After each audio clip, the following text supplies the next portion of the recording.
Ito, pag-usapan na po natin itong bagong hirit at banat na naman ito ni Barbers. At saka, alam nyo, itong si Barbers parang lumalala. Dito, nakikita mo talagang ginawa lang nila itong pagdinig ng mga vloggers para talagang gipitin. Wala ho silang direksyon eh. Ito, papaliwanag ko natin, papakita ko sa inyo kung paano talaga mabubuking itong mga congressman na ito. At mismo nga ho yung nag-i-interview sa kanya ay tila na naguguluhan sa mga sagot niya. O, panoorin po natin panoorin natin itong hirit ni Barbers Kasi alam nyo, importanteng maunawaan natin to. Bakit po?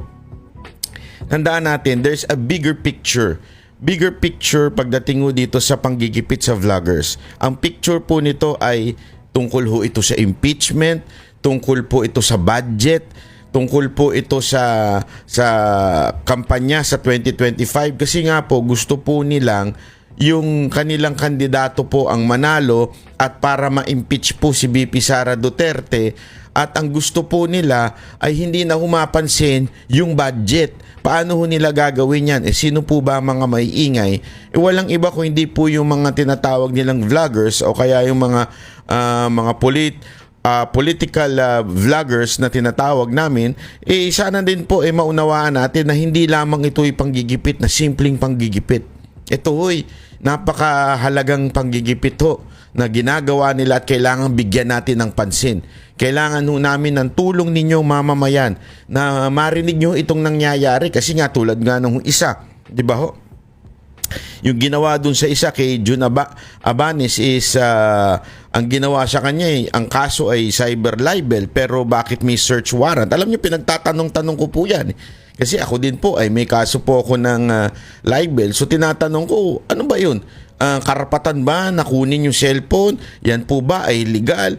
At ano po ba ang bakit may ganyan-ganyan? Pati laptop, hindi pinayagang i-exit man lang daw yung mga e-wallet niya. So napaka-importante yung maunawaan natin ito. Yun ay panggigipit to the point para matakot yung ibang mga vloggers na bumanat pa po. Diba? So sana panoorin ho natin ito dahil dito makikita nyo, ipakikita ho natin hanggang dulo ipapakita ho natin kung ano ho ang katarantaduhang ginagawa na naman itong kamera na ito. O, panoorin po natin. And we are now joined by Surigao del Norte 2nd District Representative Ace Barbers to discuss the latest developments in the House Tri-Committee hearings on the online spread of fake news and disinformation. Welcome to Morning Matters, Congressman. Hi, good morning Gretchen and good morning to all our televiewers. Gandang umaga po sa ating mga kababayan. Let's pick up from the latest hearing, that second hearing on fake news. PDP Laban is accusing the Tri-Committee of harassing the vloggers and influencers by summoning them to this probe. Some vloggers say that this is a trap to have them arrested. Your reaction to that? Well, first of all, they have to realize that the objective of this Tri-Com hearing is only to establish a regulatory policy in the use of social media platforms in the country. So ito daw, ang unang purpose lang nito daw ay regulatory para para bantayan. Okay? Para ho daw merong standard na tinatawag. Alam nyo, mali ho yan The mere fact na you want to regulate what we are saying is abridging freedom of speech po yun. Di ba kaya nga sinabi wala dapat maipapasang batas abridging freedom of speech o yung hindi pwedeng pigilan ng freedom of speech. Bawal magpasa ng batas tungkol po dito. Yung standard na sinasabi kasi niya, tingnan ninyo bakit yung mga TV daw may standard, may mga media may standard na parang nagbabantay. Pero panoorin nyo, ipapaliwanag ko sa inyo, mali ang unawa niya dito sa pagdating sa standard o yung pagdating sa nagbibigay ng patakaran, parang ganun. Ito. All of us in the country know that in the advent of the social media, a lot of fake news have been spread all over the country. And disinformation, malinformation, and misinformation are prevalent. So, what should the government do to address these issues? Because it will undermine national security. It will perhaps even to the extent of undermining democratic institutions. So, the government cannot just sit idly and do nothing. So, the TRICOM initiated this investigation of fake news and eventually, in aid of legislation, come up with a remedial legislation. And that's the only objective. Why should we waste our time, what did they say, entrapment? Or why would we waste our time in detaining them? Alam mo, eto lang ha. Diba kasi para sabihin natin sandali, banat ba, hindi ba kayo mga vloggers ay praning lang dahil na sinasabi nyo kaagad, pinangungunahan nyo kaagad na ipakukulong kayo? Alam nyo, hindi naman po yan galing sa kathang isip. Ginawa nyo yan sa mga taong kalaban ninyo sa politika. Una, doon sa mga nasa opisina ni Vice President. Tingnan ninyo, sinasagot lamang naman po nila yung tanong ninyo.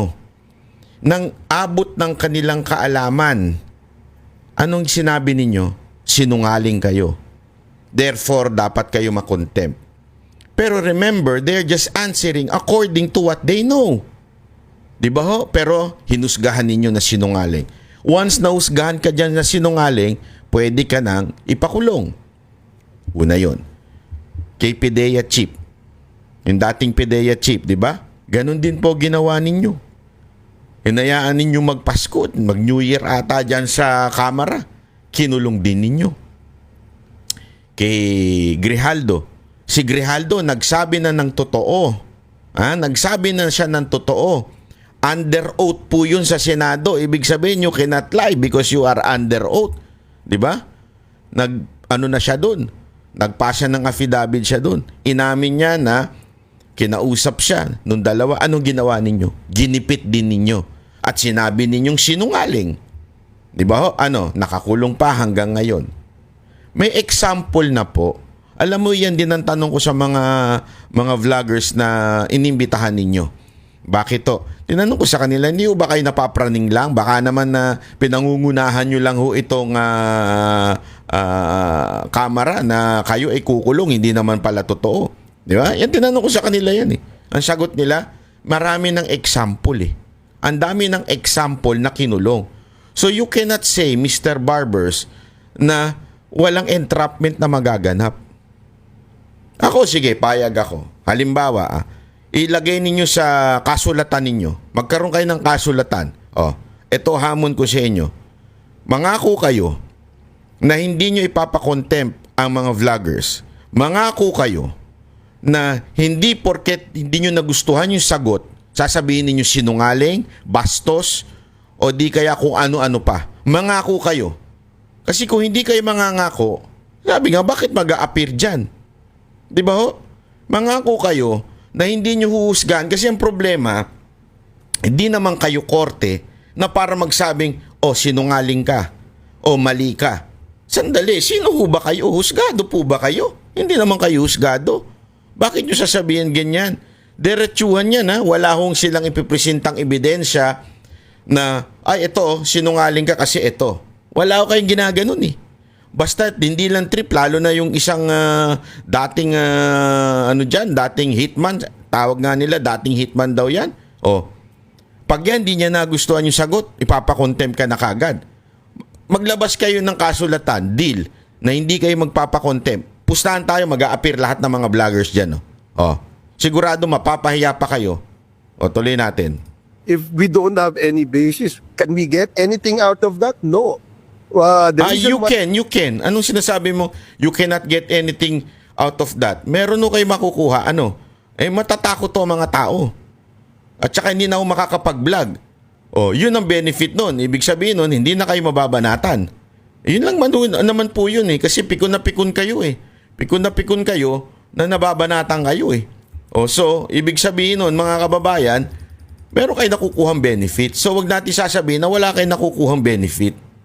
We invited them is because they were the ones who are active in the social media, and we wanted to know if they indeed would agree to a policy that will be approved by Congress and eventually become a law. Because Ibig mo bang sabihin kami lang ang aktibo o yung mga inimbitahan lang ang aktibo sa social media? Napakalabo naman po ata nun, sir. Hindi ho. Dalawang panig ho yan eh. Hindi nyo nga ini-invite yung kabilang panig eh. O, eto, bibigyan ko na kay example. Yung umamin na binayaran siya, siya daw nga highest paid, si Makagago. Bakit hindi nyo imbitahan dyan? Political vlogger na ho din yan. O, yung iba pang bumabanat at nagpapakalat ng fake news, kahit sa INC, pinapakalatan ng fake news. Bakit hindi nyo imbitahan? Di ba ho? O, lahat po ng mga Marcos vloggers na ang dami nilang pinapakalat na fake news, hindi nyo iniimbitahan. Tapos sasabihin ninyo, because we are the only one active. At saka sandali, kami lang po ba, mga political vloggers? Bakit hindi po imbitahan yung mga mas malalaki pang kita? Yung mga vloggers dyan o mga influencers. Kasi this is about social media. Mga influencers na ba't hindi nyo silipin sila na nagpo-promote ng mga sugal? Di ba ho? O bakit hindi nyo silipin yun?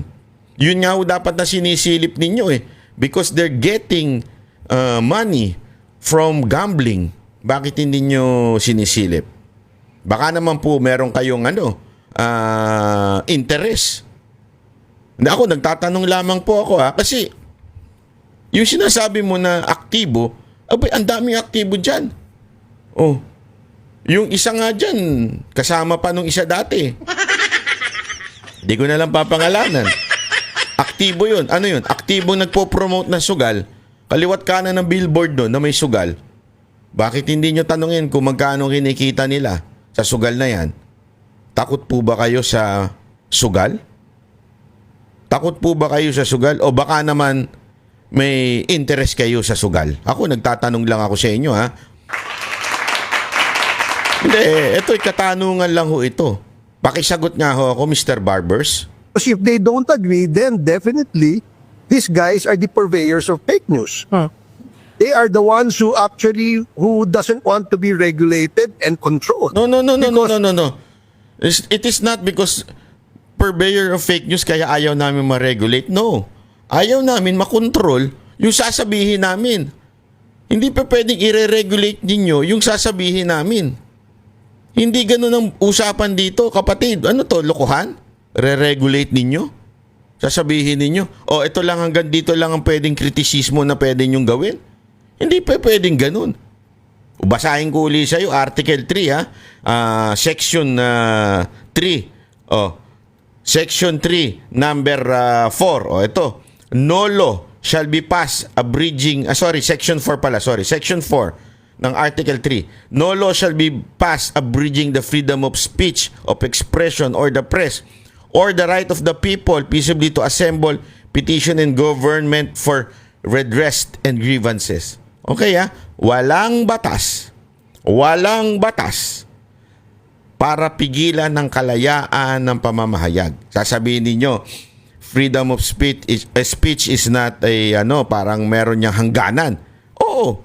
That's why we have laws against yung mga nagpapakalat ng mali, tulad ng mga libel, cyber libel, defamation. May batas na tayo dyan eh. What regulation are you saying now? Diba?